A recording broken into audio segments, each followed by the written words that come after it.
السلام عليكم ومرحبا بكم معايا في فيديو جديد. ان شاء الله يلقاكم هذا الفيديو على خير. اليوم ان شاء الله غنقدم لكم هوم ميد بيتزا. البيتزا ان شاء الله هذه غنعجنوها ونيشان ان شاء الله غنوضعوها في الفرن. لهاد البيتزا هذه كنحتاج هنا جوج زلاف كبار ديال الطحين. ها نتوما انا درت الزلافه الاولى هنايا في العجان، وها الزلافه هذه الثانيه. بامكانكم نتوما اي زلافه عندكم تستعملوها. تقريبا هنا باوند ديال الطحين، نص كيلو ديال الطحين، لكن بامكانكم نتوما ديروا قل، ديروا غير زلافه وحده.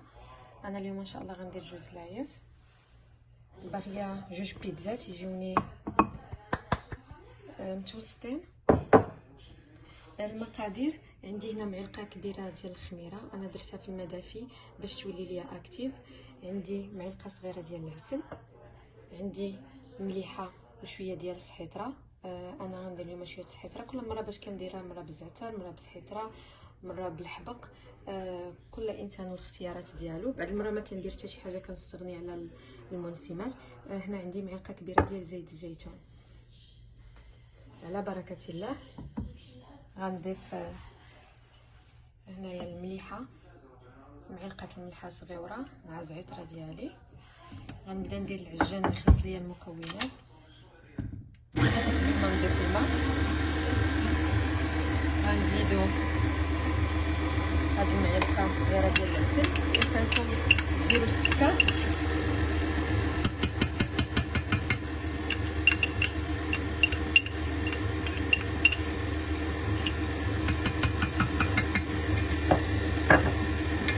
غنضيف زيت الزيتون غير باش كيف ما كنقولوا تبسبس لينا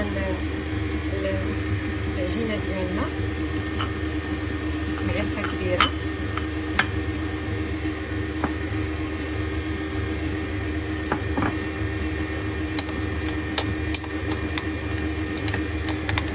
الخميره ديالنا تفاعل على الاقل في واحد 5 ديال الدقائق.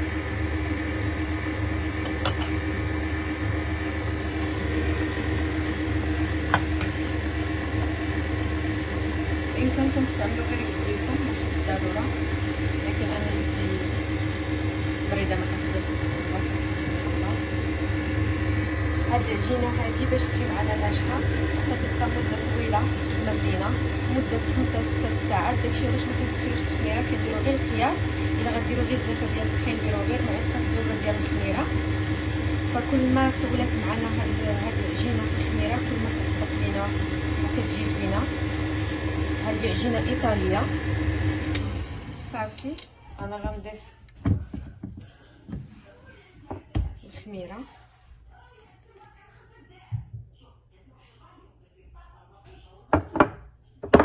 وغنضيف الماء ديالي. بلاتي ندير الماء ونقول لكم القياس اكزاكتلي شحال. هاد العجينه ضروري تجي عجينه خفيفه، عجينه كتلصق، ما تجيش عجينه ثقيله ولا يعني مقاده زعما كيف ما كيف العجينه. لا، خصها تكون خفيفه، بالضروري انها تكون خفيفه.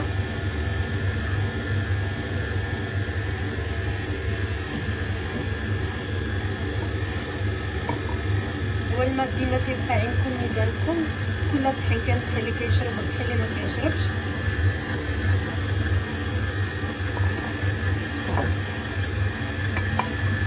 صافي انا في هاد جوج ديال الزلايف ديال الطحين درت زلافه كبيره ديال الماء، تقريبا 500 لتر ديال الماء. هانتوما كتشوفوا العجينه راه خفيفه. صافي غنبقى هكا نعجنها حتى تنسجم ليا وتجمع ليا. كما كنشوفوا اعزائي المشاهدين العجينه ديالنا تجمعات وبدات ما كتبقاش نشوفوها بزاف، واحد ديال 10 ديال الدقائق غير كنعطيها كافي، لانها غتبقى لنا غنبدا نقول غتبقى تخمر على خاطرها وغتعجن على خاطرها. ففي هاد الاثناء هادي غنكون انا العجينه ديالي حاضره. هانتوما كما كتشوفوا كتبان لكم خفيفه.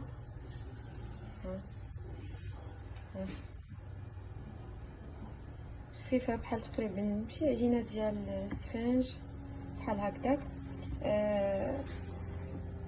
هاد العجينه هادي خصها تكون خفيفه، ما خصهاش تكون ثقيله، خصها تكون كتلصق في اليد. المهم النصيحه اللي نقدر نقدمها لكم، كاين الطحين اللي كيشرب الماء، كاين الطحين اللي ما كيشربش الماء. يعني السيده في دارها عينها ميزانها، كيتلزم تبقى تكب بشويه الماء. انا حيت عارفه الطحين ديالي هذا الطحين حرش شويه من النوع الممتاز، فهو كيشرب ليا الماء. اما بالنسبه للناس اللي غيديروا الطحين ما عمرهم ما عرفوا اولا جربوا، خصهم يبقاو يكبوا بربيع كاس ديال الماء حتى يشوفوا العجينه ديالهم شدات القوام. لان الا هداو تجراوها غيوليو عاوتاني يضيفوا الطحين كتير ليها، وما غتبقاش العجينه شاده القوام وشاده المقادير اللي درناهم في الاول. وبالتالي كيف ما قلت لكم كل انسان عينه وميزانه. اللهم تكون ثقيله وتزيدوا فيها الماء، ولا تكون خفيفه وما تلقاو كيف ديروا لها. كيف ما قلت لكم ما تعداوش، الا ما كتعرفوش الطحين في هذه الوصفه هذه ما تعداوش واحد 200 مليلتر او 300 مليلتر ديال الماء. انا بالنسبه لي لاني كنعرف الطحين ديالي داكشي علاش درت تقريبا 500 مليلتر. فانا غنخليها غنسد عليها، ضروري تسدوا عليها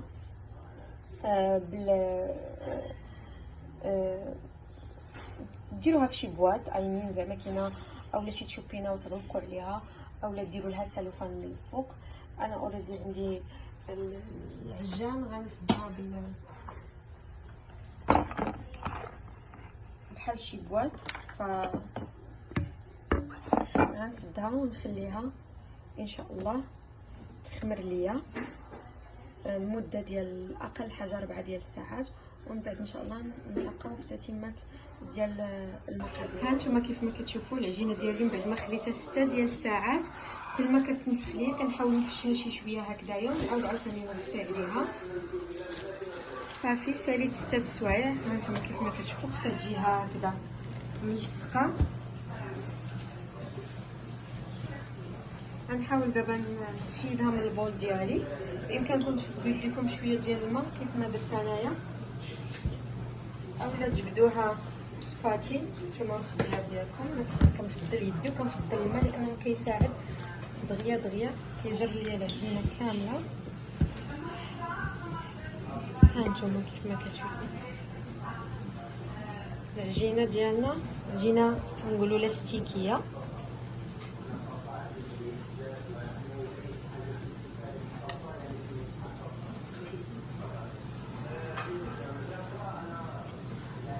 صافي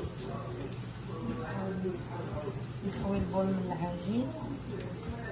علاش قلت لكم من الاول ما تكثروش فيها الخميره؟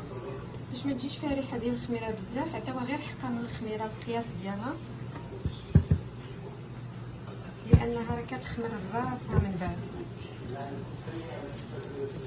صافي انا درت شويه ديال الطحين فرشتو هنايا، هانتوما كما كتشوفوا. تنحاول عاوتاني نعاود نعجن العجينه ديالي، نحيد منها الخميره ونهويها. في هذا الاثناء كنهزو العجينه ديالنا بحال هكذا.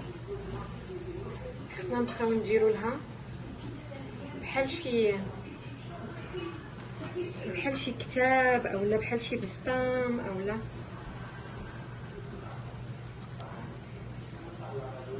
هكذا، باش لا بغيتو تنجح معكم هاد البيتزا الايطاليه. بلاتي ناخذ شويه ديال الطحين لان اليد ديالي كتنفض، انا العجينه خفيفه بزاف. غنبقاو نستمروا على الاقل واحد 10 ديال المرات. كما تحسوا بها خفيفه ضيفوا لها الطحين.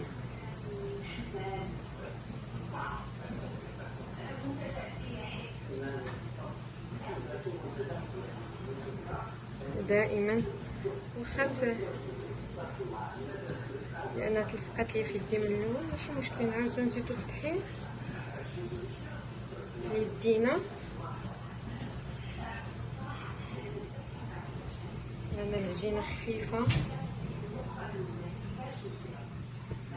ونعاودو عاوتاني مره اخرى كما كتشوفوا.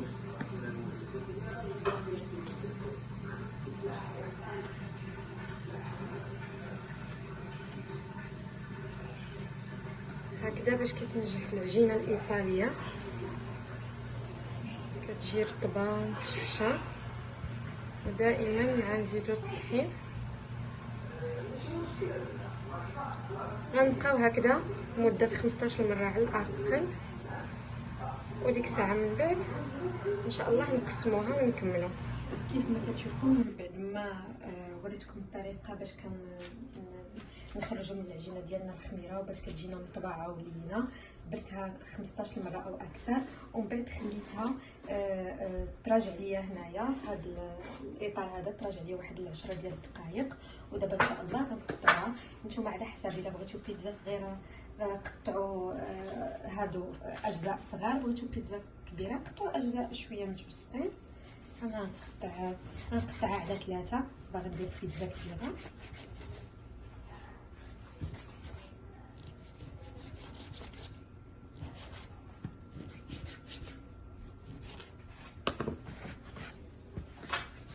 هانتوما كما كتشوفوا حاولوا غير داك البقايا ديال الطحين اللي شاد نعاودو ندوروها فيها.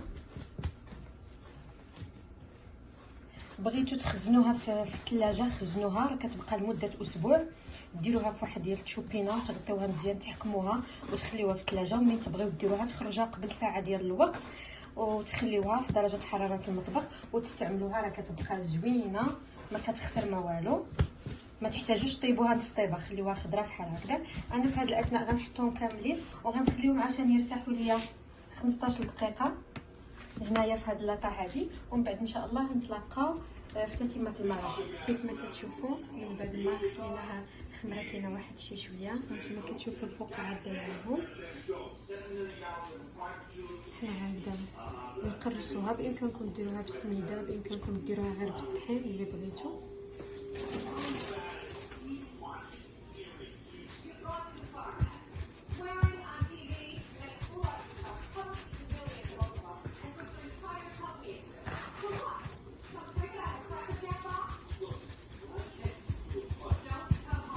ما تحتاجوش ديروا فيها المدلك، هادي غير بيديكم.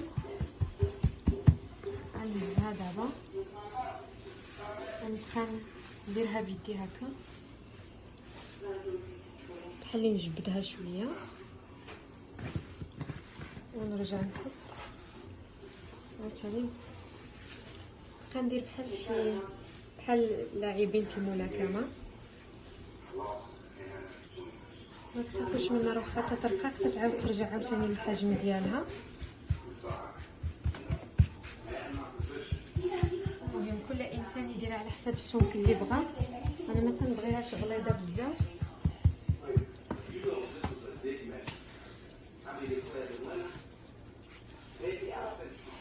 صافي غنبقى ندير لها هادشي في هذا الاثناء ونقادها ونشوف السمك اللي بغيت صافي. من بعد ان شاء الله نعمروها. البيتزا بالدجاج والبيستو صوص بصراحه زعما كاينه ما كنشبعش منها، زوينه ماشي مبالغه في الكلام، لكن فعلا والله العظيم زعما زوينه بزاف. وعاد البيتزا ديال الدجاج غنحتاجو سبينيتش، كنحتاجو الاوليف البلاك اوليف، كنحتاجو هنا عندي 2 صدور ديال الدجاج بعد ما مغسولين ومحمضين، كنحتاجو الارتيتشوك هو مقطع. ها هو بالنسبه للناس اللي في الولايات المتحده الامريكيه، هاد البراند زوينه بزاف. وعاد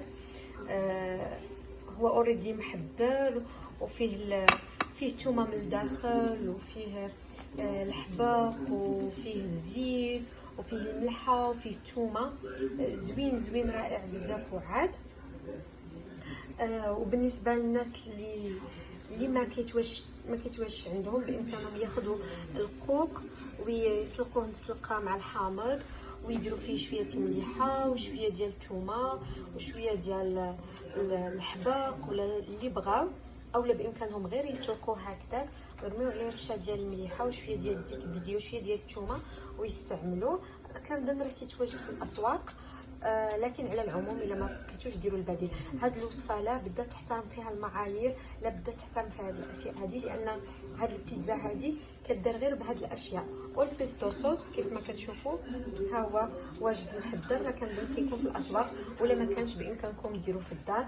كتشدوا كتطحنوا السحتر مع سحيتره مع الاوريغانو مع البيزل، زعما كاينه المنسمات البريه، كطحنوهم مع بعضهم، كطحنوهم مزيان، من بعد كتجيبوا وديروا معاهم الثومه وديروا معاهم الملحه وديروا معاهم الاوليف اويل، تخلطوا كاع هاد العناصر هادو وتطحنوهم مزيان حتى يوليو بيغي دايبين في اليد كيف ما كتشوفوا انا عندي هنايا. كنستعملوا بزاف، كيصلح بزاف ديال الوصفات. راه شاركت معكم شي وصفات في القناه ومازال ان شاء الله نشاركوا وصفات اخرين. كيف ما قلت لكم هادو هما العناصر ديالنا اللي غنديروهم في البيتزا. البيتزا ديالنا كتخمر، وان شاء الله غنحضروا هاد الدجاج هذا. هاد الدجاج ما غنضيف فيه حتى شي حاجه الا شويه ديال الملح وشويه ديال البزار، غير رشه ديال الملح خفيفه، والبلاك بيبر يكون من النوع الغليظ. اوكي،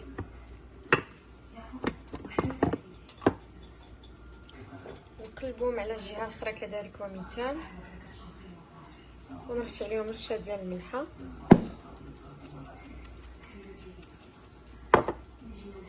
ونرش عليهم شويه ديال البزار صافي. وغناخذهم ونديرهم في المقله ديالي. المقله ديالي هذه كنطيب فيها هاد المقله اللي زوينين ديال الدجاج، اوريدي سخنتها كيليقوا لهاد المشاوي هادو. سخنتها غنضيف فيها زيت المائده،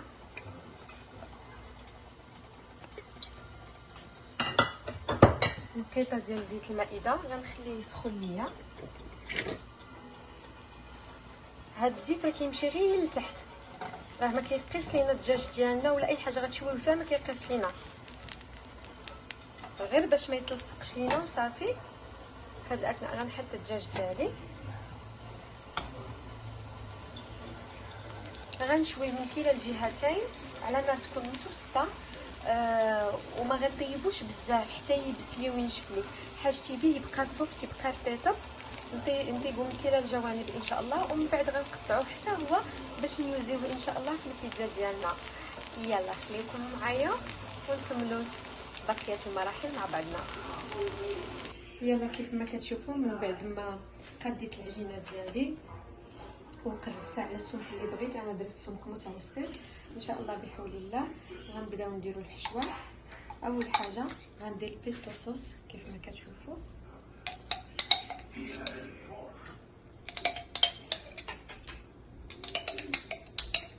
انا شفتوني هنا ما درتهاش مباشره في اللاطه لان عندي البيتزا اوريدي كطيب في الفران، استعملت السلوفان. من بعد ان شاء الله غنديرها في اللاطه في الفرن.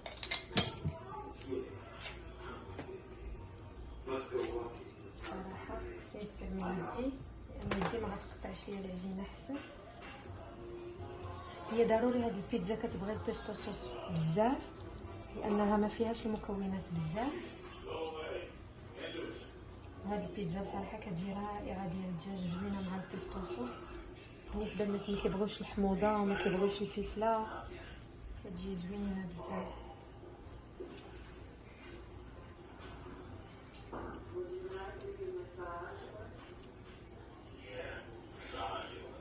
باش ما تقطعش لكم العجينه لان ما طايباش نص الطيبه، من الاحسن تستعملوا اليدين ديالكم اكيد بعد ما يكونوا نظيفين.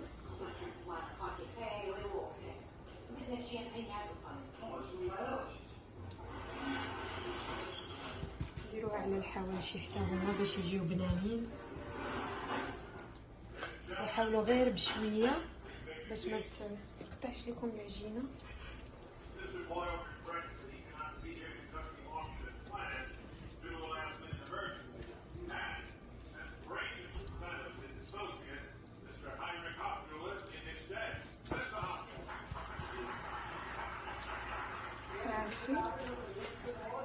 دابا ان شاء الله غنمرر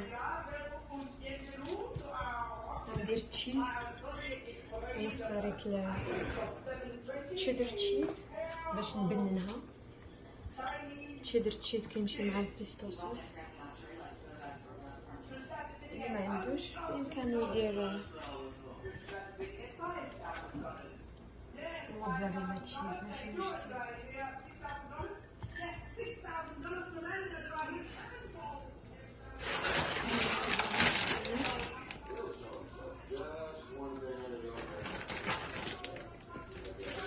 من بعد غنضيف سبينيتش ديالي.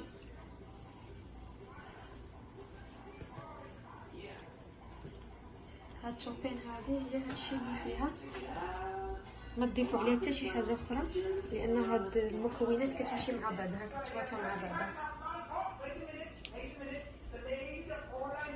ما تخافوش من سبينيش، واخا كتكون تبان لكم دابا كثيره راه كتذبل وكتنزل كتبقاش كاع باينه.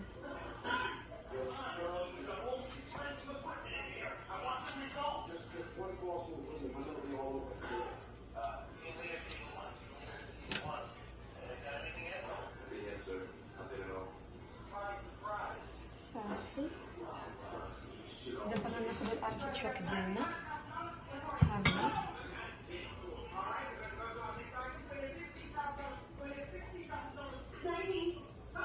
هذه راه بيتزا من الحجم الكبير عائليه.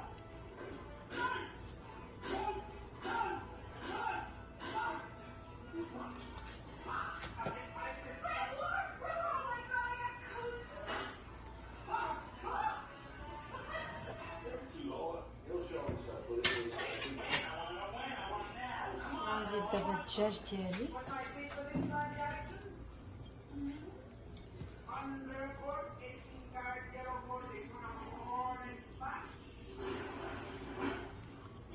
بان لكم شي قطع كبارين نبداو نصغروهم.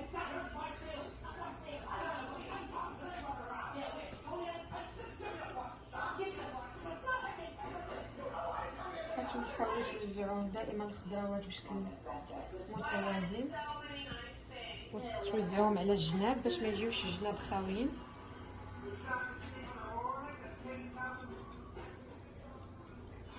من بعد غنضيفوا الزيتون الاسود.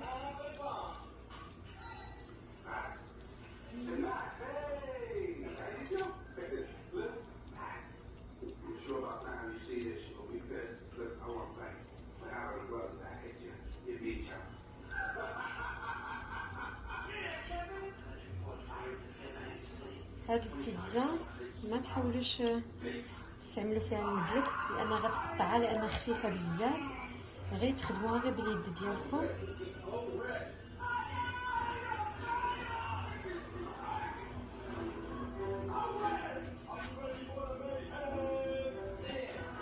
صافي هاد الاثناء غنكون كملت البيتزا ديالي. وانا ما كنضيفش التشيز من دابا بصراحه، ماشي بالطريقه ديالي، لان التشيز ما غيخليش ليا سبينيتش ديالي شويه طيب ويخلي لي الارتيشوك. التشيز كنضيفو حتى المرحله الاخيره حتى كطيب لي لاباط عاد كنضيف التشيز، لكن غنضيف قطرات ديال زيت الزيتون. سمحوا لي نزيدها. زيت الزيتون كيعطي واحد الرونق للعجينه وما كيخليش العجينه تنشف، بحال نقولوا كنسقيو العجينه ديالنا. صافي في هذا الاثناء هذه ان شاء الله غنكون ساليت البيتزا ديالي، غندخلها الفران على حراره مرتفعه. انا غندخل البيتزا ديالي ان شاء الله على الفرن. كاين جوج ديال الارشادات. الا عندكم البيتزا ستون الحجره السما كطيبوها على حراره مرتفعه بزاف ديال 500 درجه، ولكن الا كانت ما عندكمش، انا باقا ما شريتهاش بصراحه، فانا غنطيبها على حراره متوسطه ديال 360 درجه وغنبقى مقابلها ان شاء الله حتى طيب ليا. كيف ما قلت لكم انا التشيز ما درتوش حتى نديرو من بعد ان شاء الله.